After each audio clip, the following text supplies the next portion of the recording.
Hello, welcome to an overview of the Special Education Indicators. The U.S. Department of Education, Office of Special Education Programs, OSEP, developed 18 indicators to help each state measure and report on its efforts to educate students with disabilities. All states and territories submit various data and reports to the U.S. Department of Education. Each state reports on its performance on each of the indicators as well as its plan to make progress in the State Performance Plan and Annual Performance Report, SPP APR. The APR must be submitted annually. In today's module, we will be discussing an overview of Indicator 13, Secondary Transition. Indicator 13 is part of the SPP APR. What is Indicator 13? Indicator 13 is a compliance indicator, meaning that the indicator's target is 0% or 100%, and this target is set by the Office of Special Education Programs, OSEP. Indicator 13 is the percentage of youths ages 16 to 21 with an individualized education program, IEP, who receive secondary transition planning and services that comply with the Individuals with Disabilities Education Act, IDEA. IDEA transition planning and services are mandated in federal regulation 34 CFR Section 300.43, Section 300.305, Section 300.320 through Section 300.322, Section 300.324, Section 300.520, and Section 300.622. Appropriate, measurable, post-secondary goals that are annually updated and based upon the age-appropriate transition assessment. Transition services include course of study that will reasonably enable the student to meet those post-secondary goals, annual IEP goals related to the student's transition service needs, evidence that the student was invited to the Admission and Release Committee ARC meeting where transition services are being discussed, evidence of prior consent of the parent to invite a representative of any participating agency that is likely to be responsible for providing or paying for transition services. 20 USC 1416 A3B.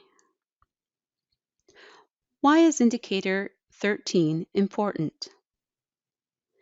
It is one way the Office of Special Education and Early Learning, OSEEL, ensures that schools and districts comply with federal and state special education laws and help the Office of Special Education and Early Learning to understand how to provide additional professional development and other resources to support students' transition needs.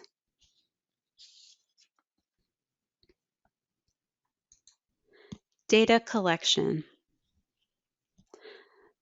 The Office of Special Education and Early Learning, OSEEL, provides a self-assessment spreadsheet to all local education agencies, LEAs, directors of special education, DOSES, to enter the Indicator 13 data. The OSEEL instructs districts to randomly select and then review 10% of students who are age 16 and older for a total of no fewer than 10 and no more than 50 students. The district submits its review results via the self-assessment report to the OSEEL, where the OSEEL checks the district's self-reported data for completion, duplication, and errors. The OSEEL then reviews and validates self-reported noncompliance and performs random desk reviews to validate self-reported compliance. As part of the collecting data for this indicator, LEAs will provide evidence that the student was invited to the ARC meeting where transition services are discussed and evidence that, if appropriate, a representative of participating outside agencies was invited with the prior consent of the parent. Frequently asked question. Question. When does an LEA need to obtain signed consent from a parent or guardian to invite an outside agency? Answer. If an ARC determines an outside agency needs to be invited to the ARC must have consent documented, signed, prior to sending the first meeting notice invitation to each scheduled ARC. Example, for a meeting scheduled for December 1st of 2021, the first meeting notice scheduled to be sent to parent or guardian is November 10th of 2021. Consent to invite the outside agency must be obtained prior to November 10th of 2021. Frequently asked question. What must the course of study include? Answer. In accordance with 707 KAR 1 320, Section 7A, in the child's 8th grade year or when the child has reached the age of 14, and in alignment with the child's individual learning plan as required by 704 KAR 3 305 or earlier if determined appropriate by the ARC. The IEP for a child with a disability shall include a statement of the transition service needs of the child under the applicable components of the child's IEP that focus on the child's course of study. This statement shall be updated annually. The student's course of study must connect with, relate to the student's statement of transition services and their post-secondary transition goals. There must be a closely aligned relationship between these components. For example, student A is currently in 10th grade and will participate in grade 14 after age 18.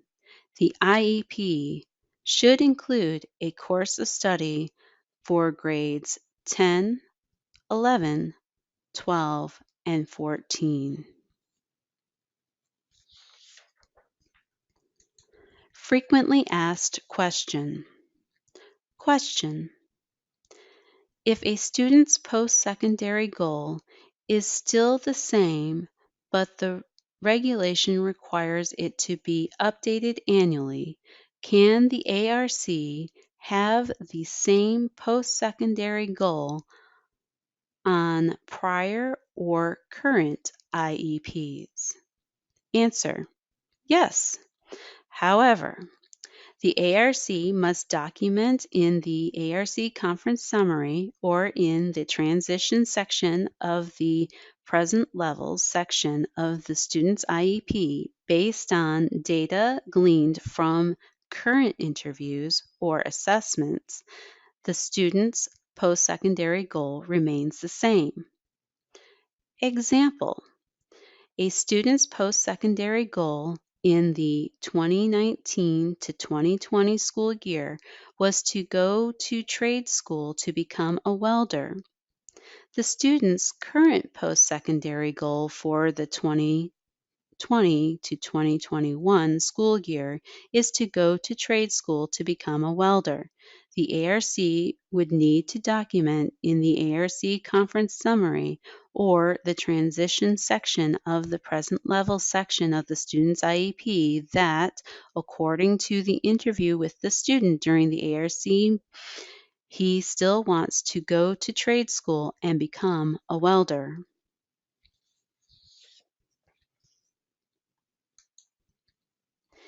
In summary, Indicator 13 measures the total number of youths ages 16 and older with an IEP containing all the required transition components as outlined in Indicator 13, which includes measurable, annual, updated post-secondary goals based upon an age-appropriate transition assessment, IEP goals related to transition service needs, transition services, and a course of study.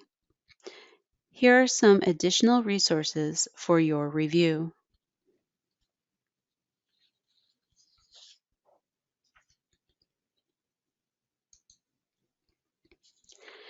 Thank you for viewing this webinar. If you have any questions, please feel free to access the SPP Indicator Guide on the Special Education Data Dashboard webpage, or you may contact the Division of IDEA Monitoring and Results in the Office of Special Education and Early Learning.